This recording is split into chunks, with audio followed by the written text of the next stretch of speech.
விஷ்ணுவின் மச்ச அவதாரத்தின் கதை.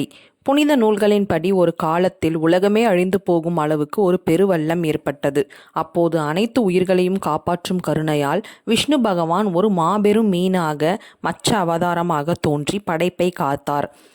கதை மன்னர் மனுவை சுற்றி நடக்கிறது. அவர் ஒரு நீதிமான், தர்மத்திலிருந்து விலகாதவர். ஒரு நாள் ஆற்றங்கரையில் தியானத்தில் இருந்தபோது தெய்வங்களுக்கு நீர் அர்ப்பணித்தார். அப்போது ஒரு சிறிய மீன் அவரது கரங்களில் தோன்றி பெரிய மீன்களிடமிருந்து தன்னை காப்பாற்றுமாறு விண்ணப்பித்தது. கருணையால் நெகிழ்ந்த மன்னர் மனு அந்த மீனை ஒரு குடத்தில் வைத்தார். ஆனால் அந்த மீன் வேகமாக வளர்ந்து அந்த குடத்திற்கும் பின்னர் குளத்திற்கும் ஏரிக்கும் நதிக்கும் அப்பாற்பட்டு கடலின் அளவுக்கு வளர்ந்தது.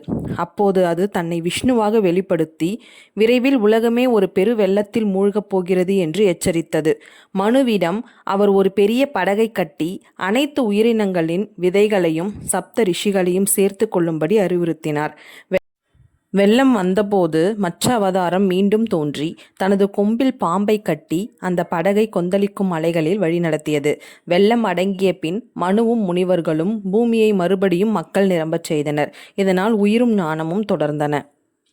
மேலும் இது போன்ற ஆன்மீக கதைகளுக்கு சிவாலஜி பேஜை சப்ஸ்கிரைப் செய்து கொள்ளுங்கள். நன்றி.